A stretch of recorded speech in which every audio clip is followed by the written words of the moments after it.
How to survive in the Big Brother house? Don't date, man. If you date, don't be serious. Play with them, do charade on them. 1, 2, 3, date with 4, 5 of them. Don't go in a house trying to catch feelings. Have a bit of, a strategy to what you're doing. Don't be a groupie.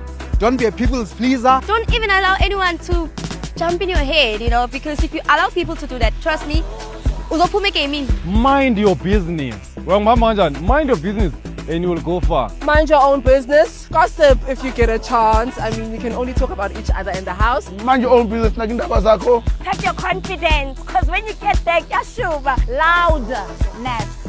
Be as loud as you can.